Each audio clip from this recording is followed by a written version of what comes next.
الله من قرأ السورة المباركة الفاتحة.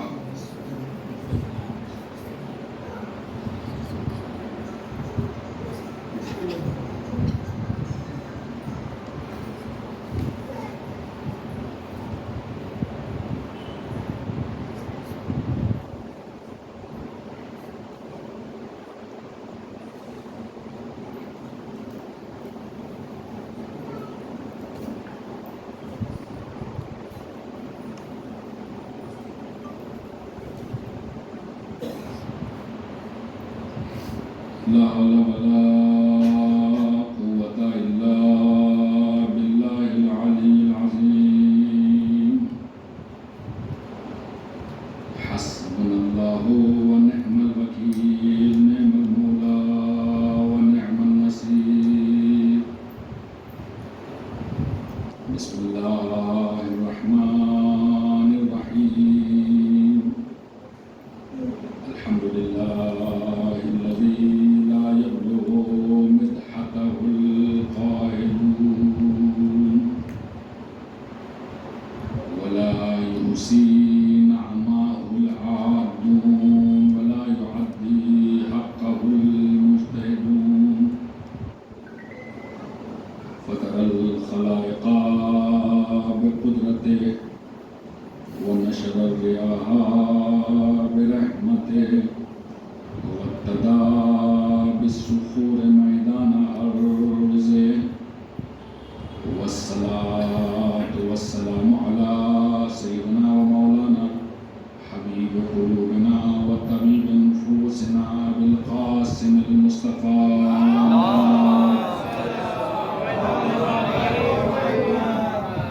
وآله الطيبين الطاهرين المعصومين الذين أذهب الله عنهم الرجس وطهرهم تطهيرا.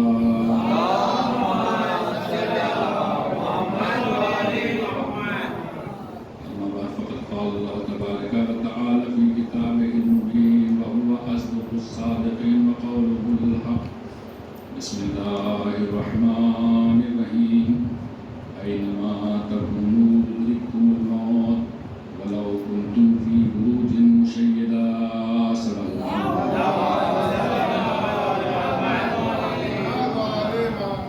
اب اس کے کیا آواز ریلیز ہو آپ لوگ اسے دماغ سے 1 مرتبہ سورہ الحمد اور 3 مرتبہ سورہ اخلاص کی تلاوت فرما کر شاہین اختر بنت شہزادہ کو اس سارے ثواب فرمائیں.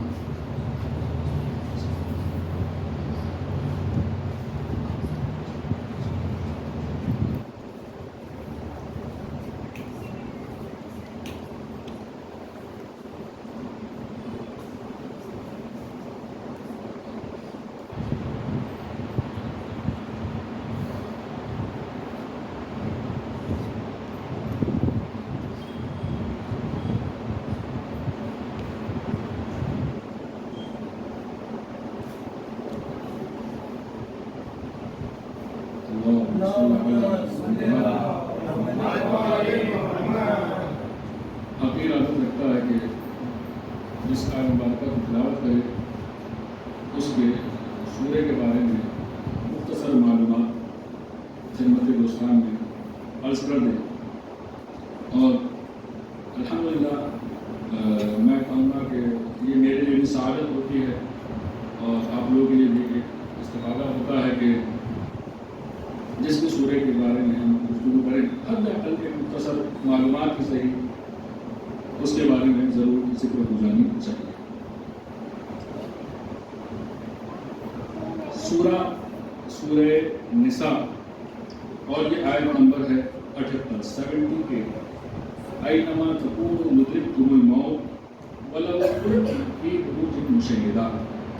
اینما تکونوا تم جہاں بھی ہوں گے یدرککم الموت موت تمہیں درک کر لے گی پکڑ لے گی گھیر لے گی. ولو کنتم فی بروج مشیدہ چاہے تم پتھر کے بنائے ہوئے قلعوں میں ہی کیوں نہ ہو. چاہے تم پتھر کے بنائے ہوئے قلعوں میں ہی کیوں نہ ہو. آیت کے بارے میں بعد میں بات کریں گے. پہلے سورے کے بعد میں ذکر کرتے ہیں. سورہ نساء آیت نمبر 78. ترتیب کتابت قرآن کریم کے اعتبار سے یہ سورہ نمبر 4 ہے اور چوتھے پارے کے آخر میں شروع ہوتا ہے اور پورا 5واں پارہ یہ سورہ چلتا رہتا ہے. چھٹے پارے کی ابتدا میں جا کر کہیں یہ سورہ ختم ہوتا ہے، یعنی ایک طویل سورہ ہے. اور ترتیب نزولی کے اعتبار سے یہ سورہ مدنی سوروں میں سے، یہ سورہ 92 نمبر کا سورہ ہے. کون سا؟ 92 نمبر کا سورہ ہے. اور چونکہ آخری سوروں میں ہے لہذا یہ غمازی کرتا ہے اس بات کی کہ یہ سورہ 92 نمبر کا سورہ ہے اور مدنی سوروں میں سے ایک ہے. اس کے اندر شادی بیاہ سے متعلق مسائل، میراث کے مسائل اور دوسری چند چیزوں کا پروردگار عالم کی طرف سے ذکر ہوا ہے. اس سورے کی وجہ تسمیہ جو ہے، اس سورے کی جو وجہ تسمیہ ہے، کیوں اس سورے کا نام سورہ نساء رکھا گیا، کیوں اس سورے کا نام سورہ نساء رکھا گیا، وہ یہ کہ اس سورت میں تقریباً 20 مرتبہ لفظ نساء آیا ہے. کیا آیا ہے؟ لفظ نساء 20 مرتبہ اس سورے میں آیا ہے. اور اس کے اندر جو احکامات بیان ہوئے ہیں وہ اکثر خواتین کے احکامات بیان کیے گئے ہیں. لہذا یہ بھی ایک وجہ ہے کہ اس سورے کا نام سورہ نساء رکھا گیا. اور اس سورت کا دوسرا ایک اور نام نساء الکبریٰ ہے. کیا ہے؟ نساء الکبریٰ. اور اب جب یہ کبریٰ موجود ہے تو صغریٰ بھی کوئی ہوگی، کبریٰ موجود ہے تو صغریٰ بھی کوئی ہوگی. جب بڑا کہا کسی کو تو اس سے چھوٹا بھی ہونا ضروری ہے. جب بڑا کہا کسی کو تو اس سے چھوٹا بھی ہونا ضروری ہے. میں آپ کی بات ذرا سا الگ لے چلوں. ہم روزانہ اپنی نماز میں، اذانوں میں ایک جملہ بہت زیادہ دہراتے ہیں. کیا جملہ؟ اللہ اکبر. اللہ اکبر. پروردگار سب سے بڑا ہے، اللہ سب سے بڑا ہے، اللہ سب سے بڑا ہے، اللہ سب سے بڑا ہے. عزیزان من،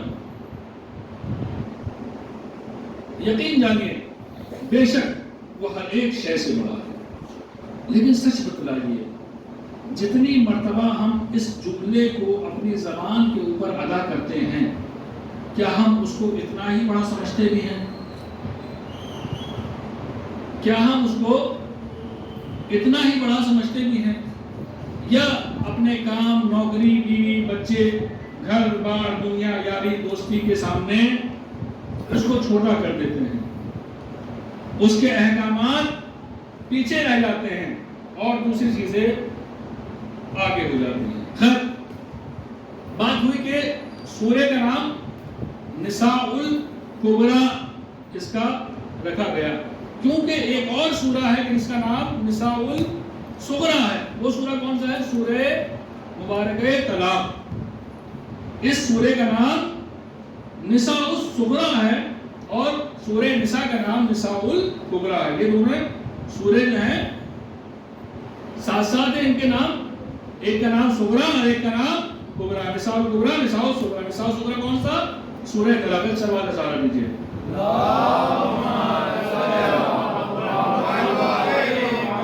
اس کی فضیلت کے بارے میں اہل بیت علیہ الصلوۃ والسلام سے، بلکہ پیغمبر اکرم محمد مصطفیٰ صلی اللہ علیہ وسلم سے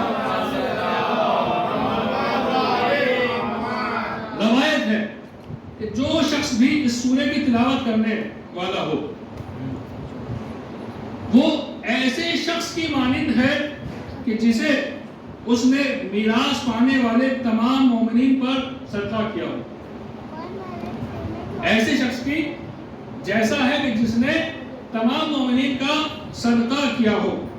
اور ایک مرتبہ اس سورے کا پڑھنا، ایک مرتبہ اس سورے کا پڑھنا بالکل ایسا ہے جیسے ایک غلام کو آزاد کر دینا، جیسے ایک غلام کو آزاد کرنے کا حق رکھتا ہے.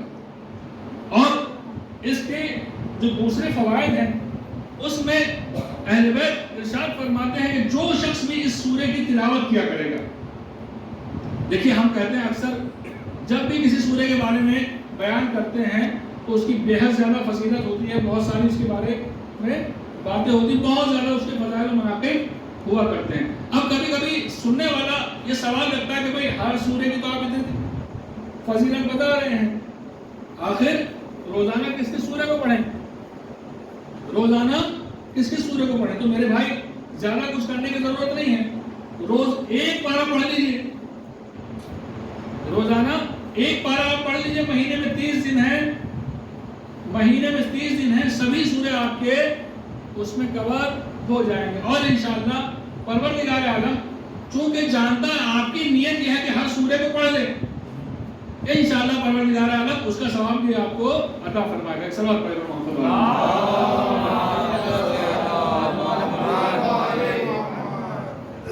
تو جو شخص بھی سورے کی تلاوت کرنے والا ہوگا ہمیشہ ہمیشہ شرک سے دور رہے گا. اس کا فائدہ یہ ہے کہ اس کا ہمیشہ شرک سے دور رہے گا اور مشیت الہی میں ان افراد کے ساتھ شمار کیا جائے گا کہ پروردگار عالم جن کے لیے درگزر کرتا ہے، پروردگار عالم جن کے گناہوں کو معاف کر دیتا ہے. صلوات پڑھیں محمد والے.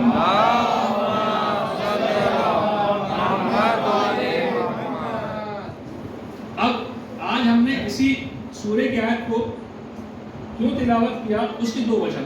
ایک تو مجلس ایصال ثواب ہے، دوسری اب بیان ہوگی. صلوات پڑھیں محمد والے.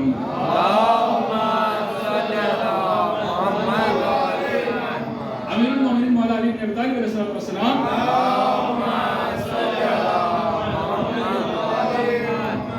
مولا ارشاد فرماتے ہیں کہ جو شخص بھی اس سورے کی روز جمعہ تلاوت کرے گا، جو شخص بھی اس سورے کی روز جمعہ تلاوت کرے گا تو وہ انشاءاللہ فشار قبر سے محفوظ رہے گا.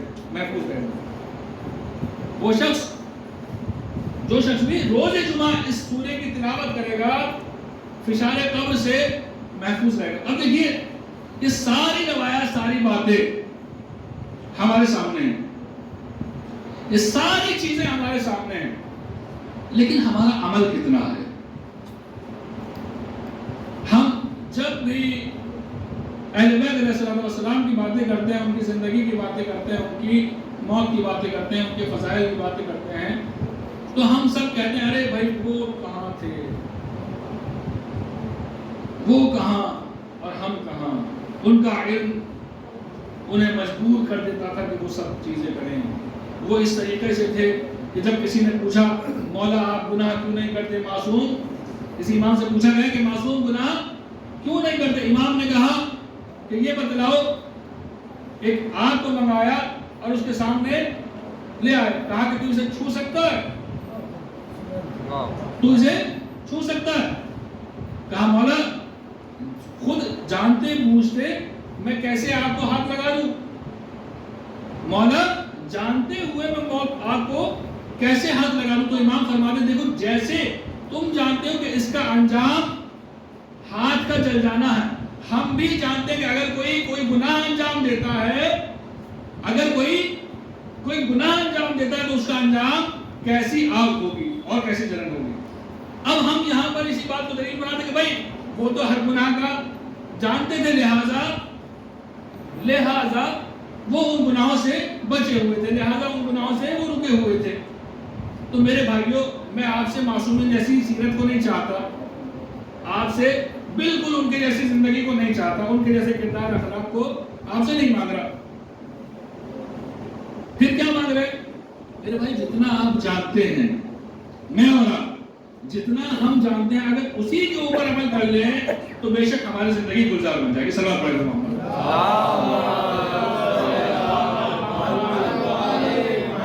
بے شک پھر چھٹے امام جعفر صادق علیہ السلام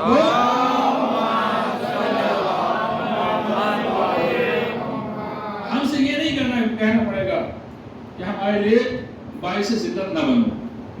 امام نے فرمایا کہ اے میرے شیعو ہمارے لیے باعث عزت و افتخار بنو، باعث ذلت نہ بنو.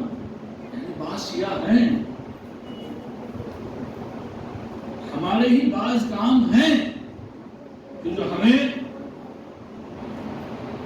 ایمان کو ہمارے ذلت و رسوائی جن کی وجہ سے سامنا ہے ہمارے پاس، اور کسی کو دوسرے کے اوپر نظر رکھنے کی ضرورت نہیں ہے۔ ایک مرتبہ ہم ایک جگہ تھے، وہاں پر معلوم ہوا کہ استاد نے کسی کو کلاس میں مانیٹر نہیں بنایا۔ پوچھا استاد کوئی مانیٹر نہیں ہے؟ نہیں کوئی مانیٹر نہیں ہے۔ پچھلا مانیٹر بھی پچھلی کلاس کھڑا ہو کے صاحب مجھے بنا دیجیے، میں مانیٹر تھا۔ کہا کہ نہیں کوئی مانیٹر نہیں، تم سب کے سب مانیٹر ہو۔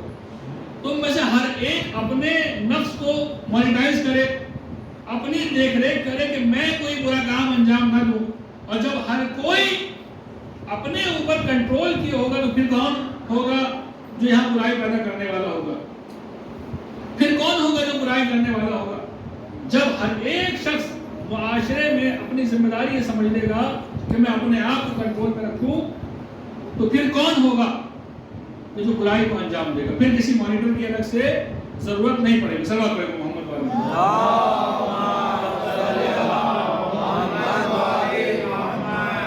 اچھا آیت یہ تھی اینما تکونوا یدرککم الموت، کہیں بھی ہو تم، موت جب آئے گی تو چاہے تم زمین میں ہو یا آسمان میں ہوائی جہاز میں اڑ رہے ہو، یا تم راکٹ کے ذریعے سے چاند پہ جا رہے ہو، یا کہیں بھی جا کر تم اپنی بستی کو بسا لو، چاہے زمین کے نیچے چلے جاؤ چاہے سمندر کی تہہ میں چلے جاؤ، موت جب آئے گی تو جناب علی وہ آپ کو پا ہی لے گی۔ اور دوسری آیت کل نفس ذائقۃ الموت، ہر نفس کے لیے موت کا ذائقہ موجود ہے، ہر نفس کو موت کا ذائقہ چکھنا ہے، ہر نفس کو موت کا ذائقہ چکھنا۔ انا للہ و انا الیہ راجعون، تین آیتیں آپ کے سامنے موت کے بارے میں۔ بے شک ہم اللہ کی طرف سے آئے ہیں اور اسی کی طرف ہمیں پلٹ کے جانا ہے۔ یہ اپنی باتیں نہیں کہہ رہا میں، یہ اپنی باتیں نہیں کہہ رہا، یہ قرآن ہے۔ جب اتنا سب کچھ ہمارے سامنے موجود ہے، اس کے بعد ہمارے زندگی اگر اس راستے کی طرف نہ ہو کہ جو ہمیں موت کی طرف لے جانے والا ہے، اس کی تیاری کے لیے نہ ہو، تو سوائے اپنی ذات پہ افسوس کرنے کے لیے ہمیں کچھ نہیں کرنا چاہیے۔ صلوات پڑھیں محمد۔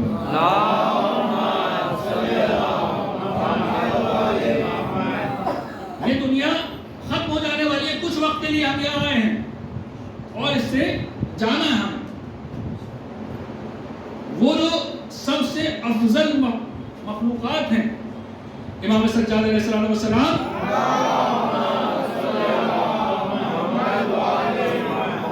ایک شخص مدینے میں ہے اور تقریباً آدھی رات ہو گئی ہے۔ کیا جناب؟ مدینے میں ہے، چوتھے امام کا صحابی ہے، مدینے میں ہے، آدھی رات تقریباً ہو گئی ہے، اور اس دن بارش بھی ہوئی تھی، اس دن بارش بھی ہوئی تھی۔ اب دیکھیں سوچنے کی ضرورت ہے، وہ زمانہ آج کا زمانہ نہیں تھا کہ پکی سیمنٹ کی یا ڈامر کی یا اینٹوں کی سڑکیں بنی ہوئی ہوں۔ وہ مدینہ تھا جہاں مٹی ہی مٹی، گھر بھی مٹی کے، چھت بھی مٹی کی، اور زمینیں بھی مٹی کی، گلی میں بھی مٹی اور گھر میں بھی مٹی ہوا کرتی تھی۔ وہ زمانہ تھا۔ اب جب مٹی ہو جاتی ہے تو آپ جانتے ہیں، لیکن میں چاہ رہا ہوں کہ آپ سچویشن کو سمجھیں۔ جب اتنی زیادہ مٹی ہے اور اس میں بارش ہو جائے، جیسا کہ ہم نے سنا ہے کہ حجاز میں، جس کا نام اب سعودی عربیہ بنا دیا، حجاز میں جب بارش ہوا کرتی تو بے حد زیادہ ہوتی ہے۔ مکہ اور مدینہ میں بے حد زبردست بارش ہوتی ہے، یا ہوتی نہیں ہے، جب ہوتی ہے بہت زیادہ ہوتی ہے۔ اب اس زمانے کو آپ تصور کر لیجئے کہ جب لائٹ نہیں تھی، لوگ مغرب کی نماز پڑھنے کے بعد گھروں میں چلے جاتے ہیں، اور عشاء بھی اندھیرے میں ہوا کرتی تھی۔ آپ کی طرح لائٹ نہیں تھی نا وہاں پہ، آج کے زمانے کی طرح چیزیں نہیں تھی، بالکل اندھیرا دھوپ ہے، اور آدھی رات ہو چکی، بارش ہوئی ہے، اور اس رات بیچ میں بارش کی وجہ سے راستے کیچڑ کے بن گئے، راستے ایسے بن گئے کہ ایک قدم چلے آدمی پھسل جائے، ایک قدم چلے اور پھسل جائے۔ بس آپ یہ سوچ لیجیے جیسے گویا آپ آج کے دور میں کسی کھیت میں چل رہے ہو بارش کے ٹائم میں۔ آپ سے کافی لوگ جو ہے گاؤں سے جڑے ہوئے ہیں، اس کو ضرور تصور کر سکتے ہیں کہ جیسا کہ گویا بارش کے زمانے میں آپ کھیت میں چل رہے ہوں اور ساتھ ہی ساتھ رات بھی آدھی ہو رہی ہے، یعنی کوئی اور بھی موجود نہیں ہے۔ اس وقت میں امام کا یہ صحابی نکلتا ہے، اسے کوئی ضروری کام آ گیا، اسے کوئی مشکل پیش آئے کہ جس کی وجہ سے اسے نکلنا پڑا۔ یہ گھر سے نکلا، اس نے دیکھا کہ ایک شخص اور ہے کہ جو اس وقت میں جا رہا، بولا مجھے تو ایمرجنسی تھی، اسے کیا ایمرجنسی ہے؟ اب یہ ان کے نزدیک پہنچا، دوڑ تو سکتا نہیں تھا کیونکہ وہاں کیچڑ بہت تھی، یہ کسی طریقے سے ان کے نزدیک پہنچا۔ اب اس نے دیکھا کیا کہ یہ کوئی اور نہیں ہے، کاندھے میں بہت زیادہ سامان ہے اور ایک شخص جا رہا۔ اب نزدیک پہنچا اور دیکھا کہ کوئی اور نہیں، چوتھے امام، امام سجاد علیہ السلام۔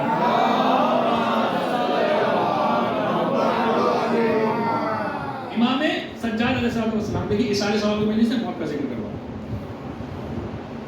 چوتھے امام امام سجاد علیہ السلام۔ اب امام کو دیکھنے کے بعد بولا کہ مولا اس وقت کہاں؟ کہا تمہیں معلوم ہے کہ کہا اس وقت کہاں کا ارادہ ہے اور آپ کے ساتھ میں کیا ہے؟ مولا کہنے لگے کہ میں یہاں پر ایک سفر کے لیے ہوں اور میرے ساتھ میں سامان سفر ہے، میرے ساتھ میں سامان سفر ہے۔ مولا کا روزانہ کا صحابی تھا،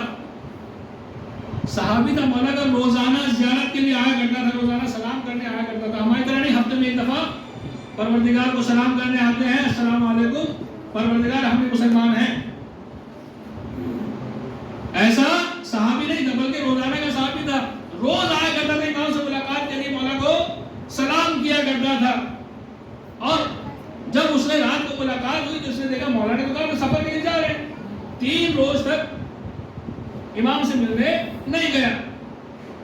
اب تیسرا روز جو آیا تو امام نے سے ملاقات ہوئی دوپہر میں بازار میں۔ امام نے کہا کہ کیا بات، 3 دن ہو گئے تم ملاقات کے لیے نہیں آئے؟ دیکھیں امام جو ہوتا ہے نا، وہ اس زمانے میں ہو یا اس زمانے میں، وہ اپنے شیعوں کا ہمیشہ خیال رکھتا ہے۔ امام سجاد کے پاس ملنے والوں کی کمی نہیں تھی، لیکن ایک ایک شخص کو امام خیال رکھتے ہیں۔ کہا کہ 3 دن ہو گئے ملنے نہیں آئے۔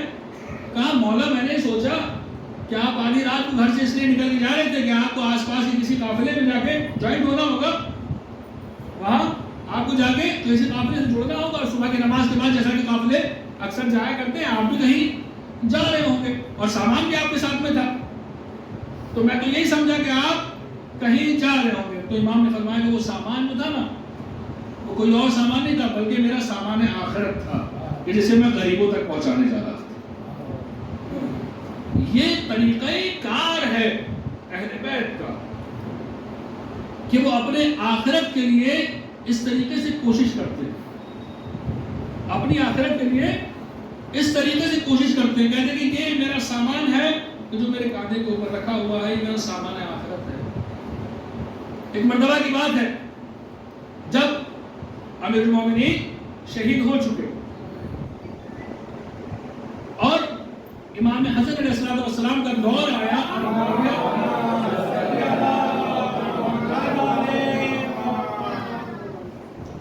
معاویہ کا دور ہے، اس نے حکومت کو قبضہ لیا۔ اب یہ دور کو ہے کہ بھلے ہی باطل حکومت ہو، کبھی بھی کسی کو کوئی بھی کام پڑے گا، اب وہ چاہے معاویہ والا ہو یا علی والا ہو یا نیوٹرل بننے والا بے دین ہو، ہوتے ہیں نا بعض لوگ بے دین ہوتے ہیں، نیوٹرل کہلاتے ہیں اپنے آپ کو کہ نہیں ہم نہیں کر کے نہیں کرتے، یا حق ہوتا ہے یا باطل ہوتا ہے، یا دین ہے اور اس سے نکل گئے تو بے دینی ہے، یا حجاب ہے یا بے حجاب ہے، ایک ہی طرف انسان رہ سکتا ہے. مولا امام حسین علیہ السلام نے ارشاد فرمایا کہ یا ذلت ہے یا عزت ہے، اور مومن کے لیے کبھی بھی ذلت نہیں ہو سکتی. لہٰذا مومن کا کام ہے عزت کو اپنانا. ایک اور سبق پڑھ لو محمد.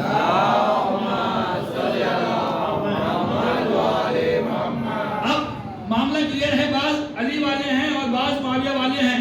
امام حسن کا زمانہ تمام ہو چکا، یعنی حکومت آپ سے چھین لی گئی اور معاویہ قابض ہے. لیکن اس دور میں بھی اگر کسی کو کوئی بھی حکومتی کام ہوتا تھا تو مجبوراً جانا انہی کے دربار میں پڑتا تھا.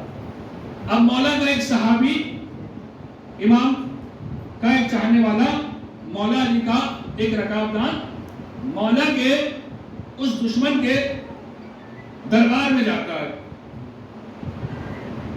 سوچنے لگا کہ اپنا کام کراؤں گا، نکل آؤں گا، مجبوری ہے تو جانا ہی پڑے گا، مجبوری ہے تو جانا ہی پڑے گا. گیا، اپنے کام کو اس نے کہا ٹھیک ہے تمہارا کام ہوتا رہے گا، ایک بات بتا، تو بڑا علی کا چاہنے والا ہے، تو بڑا علی کا چاہنے والا ہے، ایک بات بتا علی تھا کیسا؟ اللہ. دیکھیے اب فضائل علی کی بات آ گئی ہے. اپنے گھر میں بیٹھ کے ساری آیات سنا دینا، وَمِنَ النَّاسِ مَن يَشْتَرِي نَفْسَهُ ابْتِغَاءَ مَرْضَاتِ اللَّهِ وَاللَّهُ رَءُوفٌ بِالْعِبَادِ، کہ بھئی جس نے کون ہے کہ جس نے لوگوں میں سے کچھ ایسے بھی ہیں کہ جنہوں نے اپنی رضا کو اللہ کے رضا کے بدلے بیچ دیا. یہاں پہ وہ آیت پڑھ دینا آسان بات ہے. یہاں پہ وہ آیت پڑھ دینا کہ علی نے ایک رات سو کر اللہ کی رضا کو خرید لیا، آسان بات ہے. یہاں پہ آیت تکفیر پڑھ دینا، اس کا مطلب بتا دینا، آسان بات ہے. یہاں پر خیبر کو اکھاڑنا پڑھ دینا، آسان بات ہے. یہاں پر سارے فضائل پڑھ دینا، آسان بات ہے. لیکن دشمن کے سامنے، وہ بھی دشمن بھی بہت معاویہ جیسا، اس کے سامنے فضائل کو پڑھنا اور فضیلت بھی وہ پڑھنا کہ جو سلیکشن کے ساتھ میں ہو، کہ یہاں پر کون سی بات ہمیں پڑھنی ہے. ہم بھی مجلس میں آتے ہیں، مجلس کے لیے کچھ سلیکشن لے کے آتے ہیں، تیار کر کے لاتے ہیں کہ کب کیا پڑھنا ہے. اب ایک دشمن کے زمانے میں، اسی کے دربار میں، اسی کے سامنے، وہ بھی اس وقت میں کہ جب اس سے کچھ مانگنے گیا ہو، اس سے کسی کام کے لیے گیا ہو، اس وقت میں فضیلت علی کو بیان کرنا، یہ اور بات ہے. سوال پڑھ محمد والے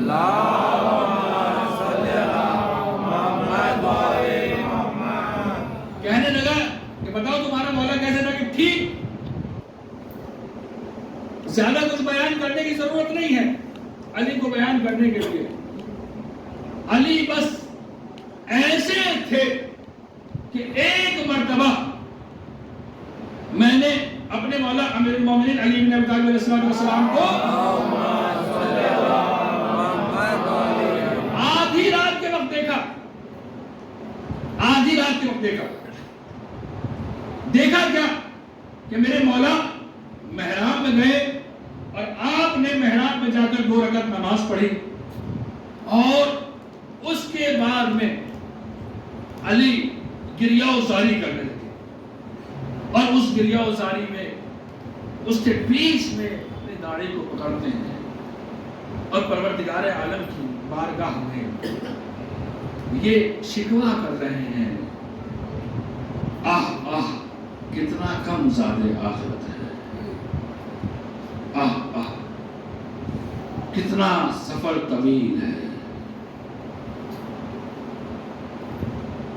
کتنا کم زاد آخرت ہے اور کتنا سفر طویل ہے. دیکھیے یہاں پر ایک بات اس صحابی کے عمل سے ہمیں یہ احساس دلاتی ہے، ہمیں یہ بتاتی ہے کہ دیکھو معاویہ جیسی شخصیت کے سامنے اگر تم کسی چیز کو بیان کرنا چاہتے ہو تو وہ علی کی دنیا سے بے رغبتی ہے. یعنی اگر علی کی کوئی سب سے اچھی پہچان ہو سکتی ہے تو وہ دنیا سے بے رغبتی ہے. علی کی اگر سب سے اچھی کوئی پہچان ہو سکتی ہے، کوئی ڈیفینیشن ہو سکتی ہے، کوئی تعریف ہو سکتی ہے، تو وہ دنیا سے بے رغبتی ہے اور ان کا آخرت کی طرف لگاؤ ہے۔ یہ ہے علی کی ڈیفینیشن کہ علی اپنی دنیا کے بیچ میں تمام تر فضائل کو سمیٹنے کے بعد میں، تمام تر جنگوں کو کرنے کے بعد میں، تمام تر خدمات کو کرنے کے بعد میں، رات کے اندھیرے میں پروردگار کی بارگاہ میں جا کر اس سے کہہ رہے ہیں پروردگارا میرے پاس تو کچھ بھی نہیں ہے تو تیری بارگاہ میں لے کے آؤ، پروردگارا کچھ نہیں ہے میرے پاس جو تیری بارگاہ۔ جانتے ہیں نا اہل بیت کے یہ تمام تر جملے ہمیں سکھانے کے لیے، علی وہ ہے کہ جس کے بارے میں بیان ہوتا ہے کہ یوم خندق کرن علی کی ایک ضربت عبادت ثقلین سے کہیں زیادہ بہتر ہے۔ یہ وہ ایک علی ہے، یہ علی ہے کہ جو اپنی تمام تر خدمات کو پروردگار کے سامنے حقیر سمجھ رہا ہے اور کہہ رہا ہے کہ آہ کیا کتنا کم میرے پاس زیادہ آخرت ہے اور میرا سفر کتنا طویل ہے۔ اور اس کے بعد میں ارشاد فرماتے ہیں اور مجھے جانا کس کے سامنے ہے؟ یہ وہی ہے کہ جو جہاں رحمان و رحیم ہے وہی قہار و جبار بھی ہے، قہار و جبار بھی ہے۔ اس کا جبروت کہیں بلند ہے، کہیں بالا ہے۔ یہ وہ ہے کہ جس کے بارے میں ہمارا آپ کا چوتھا امام امام سجاد علیہ السلام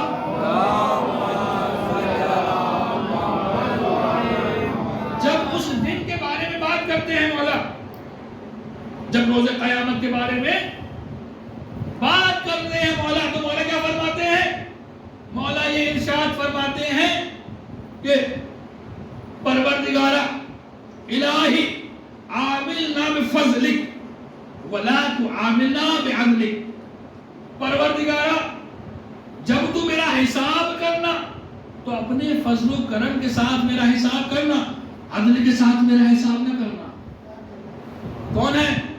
وہ امام ہے کہ جس نے کربلا جیسے واقعے کو اپنے سامنے دیکھا، وہ امام ہے کہ جس نے کربلا سے لے کر شام تک کی صعوبتوں کو اٹھایا، وہ امام ہے کہ جس نے پورے خاندان کو قتل ہوتے شہید ہوتے دیکھا، وہ امام ہے کہ جس نے ساری زندگی عبادت الہیہ میں گزار دی، وہ امام ہے کہ جس کو زین العابدین کہا جاتا ہے، وہ امام ہے کہ جس کو زین الساجدین کہا جاتا ہے، وہ امام ہے کہ جب آپ سجدے کیا کرتے تھے، اتنے زیادہ طویل سجدے آپ کیا کرتے تھے کہ آپ کے گھٹنوں کی یہ کھال پڑ جایا کرتی تھی، آپ کے ماتھے کی کھال پڑ جایا کرتی تھی، اور اس کو تاکہ دوبارہ سجدے کے لیے زمین پر لگ سکے یہاں کی کھال کٹوانا پڑتا تھا۔ یہ وہ امام ہے، یہ کہہ رہا ہے پروردگارا میں نے اتنے سجدے بھلے کیے ہوں، میں نے اتنی رکعت نمازیں بھلے ہی پڑھی ہوں، بھلے ہی میں نے اتنے مسائل جھیل کے آیا ہوں، بھلے اتنی مشکلات پریشانیاں میں جھیل کے آیا ہوں، لیکن میرے معبود پھر بھی میرے اعمال ایسے نہیں ہیں، پھر بھی میرے اعمال ایسے نہیں کہ اگر عدل کی بات کی جائے تو جنت مجھے مل جائے، اور ہم میں سے ہر ایک جنت کا ٹھیکیدار بنا ہوا ہے صرف ان کے نام پر۔ اگر کہیں موقع ہمارے اوپر آ جائے اور پروردگار کی طرف سے فضل میں کچھ کمی ہو جائے تو بے شک ہم خود جانتے ہیں کہ ہمارا مقام کہاں ہوگا۔ ابھی چند روز پہلے ایک ویڈیو دیکھا، ایک عام آدمی ہے، اس کی ذکر ہوا، پہلے بھی میں نے 10 مرتبہ اس بات کا ذکر کیا، لیکن اللہ جانتا ہے کس سے کیا کام کرا لیتا ہے، اللہ جانتا ہے۔ وہ ضروری نہیں ہے کہ بڑے بڑے علماء سے ہی بڑے بڑے کام کرائے، وہ ایک عام آدمی سے بھی بہت بڑے بڑے کام کرا لیتا ہے۔ کہ صلاۃ پڑھیں تو محمد والے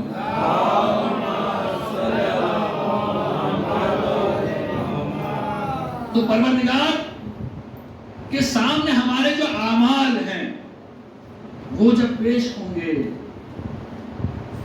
تو کہیں اگر اس نے عدل کا ساتھ میں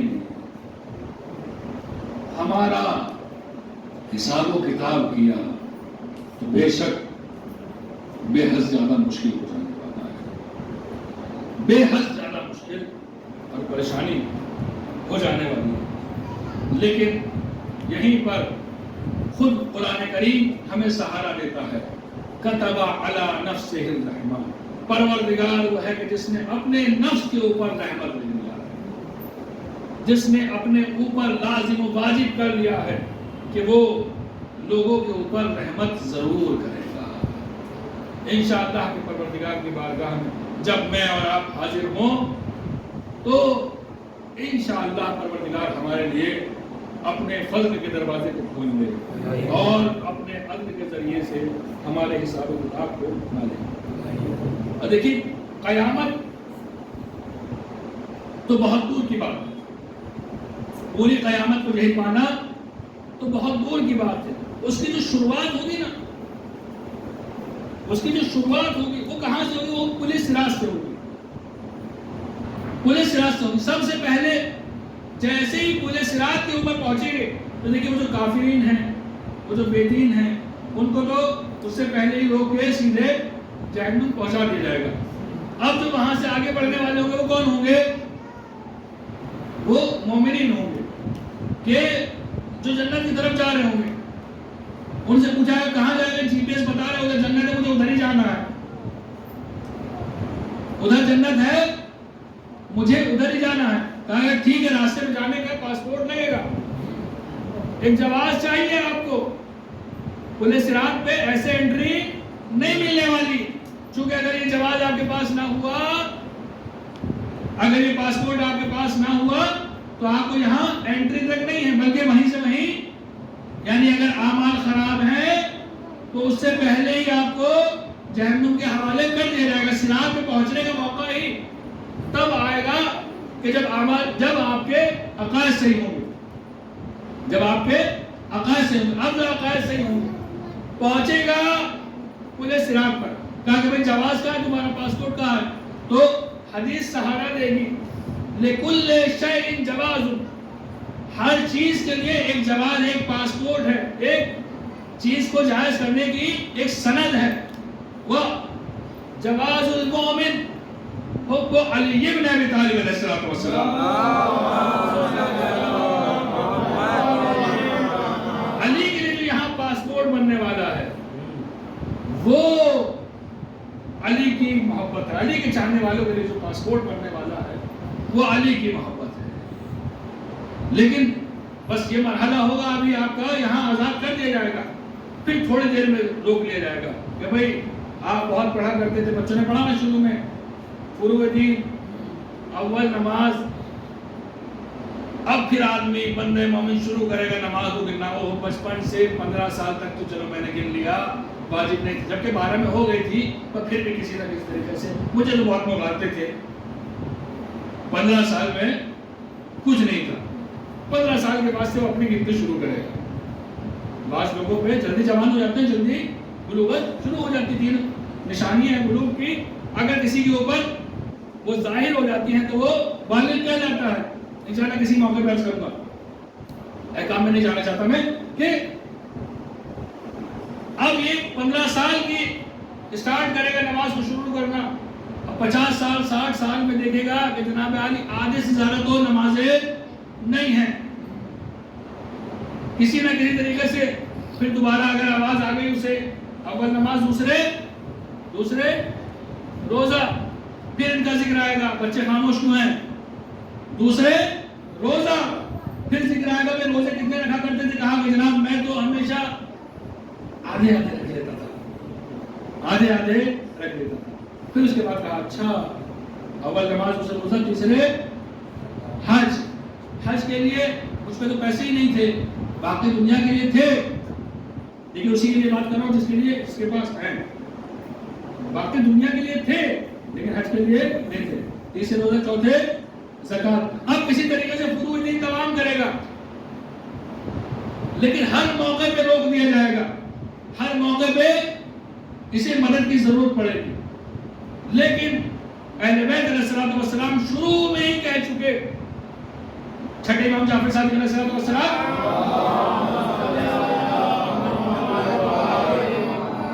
آپ جب دنیا سے جا رہے تھے انہوں نے اپنے پورے خاندان کو جمع کیا. پورے خاندان کو جمع کرنے کے بعد میں مولا نے ارشاد فرمایا کہ میری شفاعت اس کو نصیب نہ ہوگی کہ جس نے نماز کو ہلکا سمجھا. میری شفاعت اس کو نصیب نہ ہوگی. تو انشاءاللہ کسی اور موقع پہ باقی باتیں ہوں گی. آج شب جمعہ کے حوالے سے ایک روایت اور آپ کی خدمت میں عرض کرتا ہوں. صلی اللہ علیہ محمد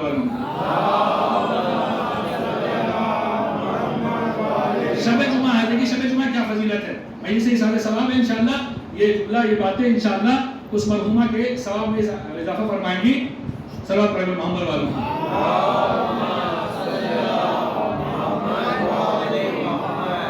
ایک مرتبہ کی بات ہے کہ مدینے کے لوگ صبح کی نماز پڑھنے کے لیے روز جمعہ مسجد مدینہ میں پہنچے. اب دیکھتے کیا ہے کہ محراب میں اللہ کے رسول بیٹھا ہوا گریا کر رہا ہے. اللہ اکبر، کیا ہو گیا؟ کون سی خبر آ گئی؟ ابھی تو مدینے کے دروازے بند تھے، دروازے صبح کی نماز کے بعد ہی کھلا کرتے تھے شہروں کے. ابھی تو شہر سے باہر سے کوئی خبر بھی نہیں آئی اور شہر کے اندر بھی کچھ نہیں ہوا ایسا کہ جس سے اللہ کے نبی کو رونے کی ضرورت آ پڑے. بعد میں بہت رونا ہے انہوں نے، لیکن اس وقت تک کہ ظاہراً کوئی ایسی چیز نہیں تھی. ظاہراً کوئی ایسی چیز نہیں تھی. اب کہنے لگے یا رسول اللہ وجہ کیا ہے، وجہ کیا ہے، وجہ کیا ہے، آپ کیوں گریا کر رہے ہیں؟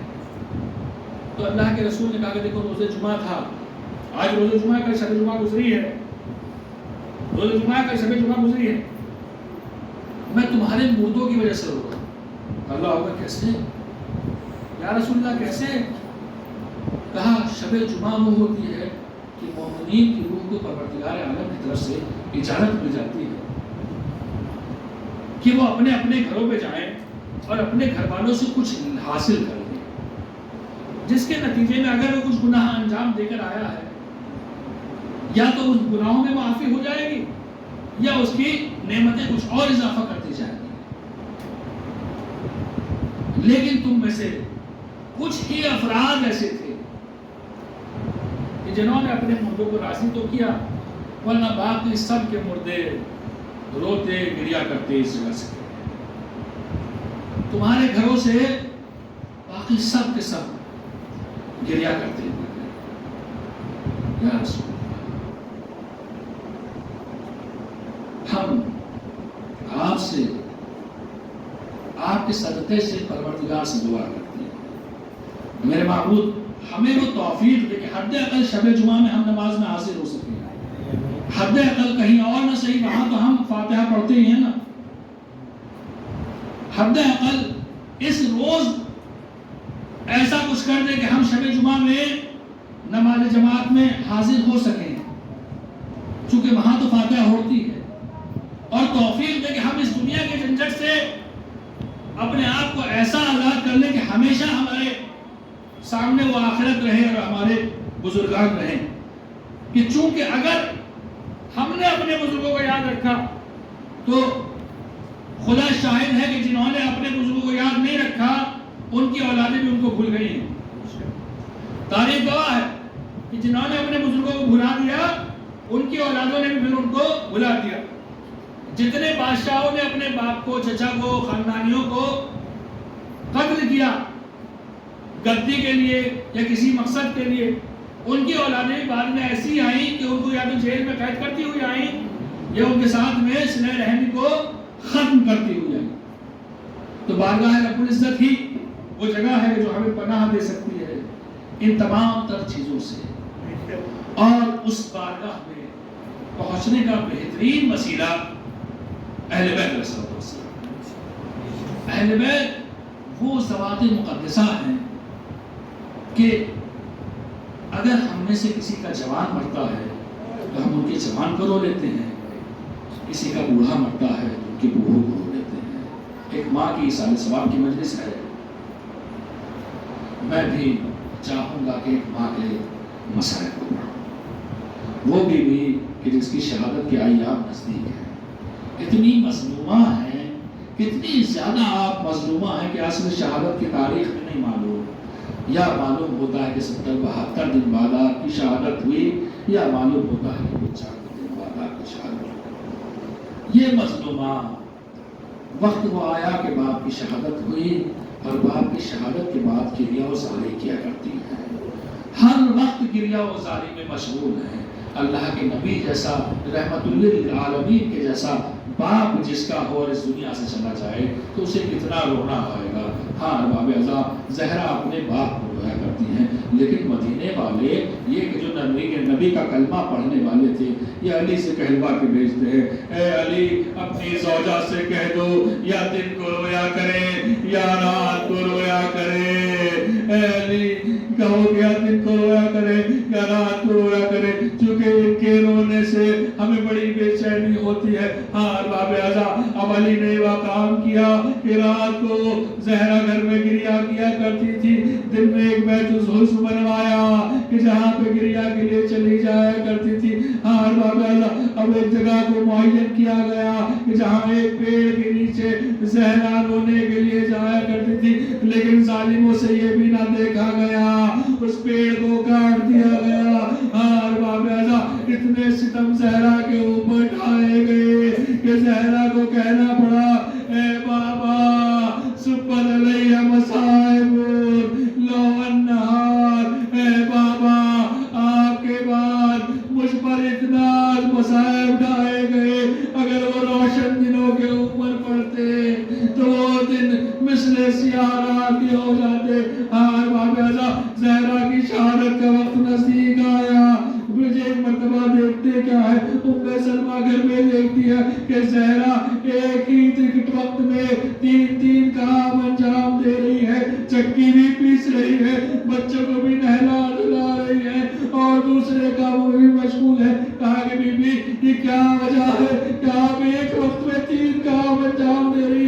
کہنے لگی، اے بی بی تجھے نہیں معلوم، آج میرا آخری روز ہے اور دیکھ میں نے سارے کام انجام دیے، میرے بچے بھی مسجد گئے ہوئے ہیں، اگر جب لوٹ کے آئے میرے موت کی خبر پہلے انہیں نہ دینا، پہلے کھانا کھلا دینا۔ میں کہوں گا اے آقا ذاتی، آپ کو اپنے چھوٹے بچوں سے کتنی زیادہ محبت ہے، آپ موت کی خبر نہیں دینا چاہتی بلکہ چاہتی ہے پہلے کھانا کھلا دے۔ ادھر کربلا آپ کو نازا بچہ 6 مہینے کا علی اندر، چاروں طرف سے تیر ہے، اس میں بھوکا پیاسا بچہ اپنی حجت کے لیے، پیانی کے مانگنے کے لیے میدان کربلا میں آ گیا۔ انا للہ و انا الیہ راجعون، رزم و قضائہ و تسلیم لعمرہ۔ خدا تجھے واسطہ محمد و تجھے واسطہ شہداء کے بڑا وسرار کے بڑا۔ میرے معبود، ایک مریض کے لیے کہا گیا ہے کہ اس کے لیے دعا فرمائیں، پروردگارہ اس کو شفایت ہو لیے حاضری نہ فرما۔ میرے معبود، جتنے بھی مریضان اسلام ہیں، اسلام کے جتنے مریض ہیں مسلمان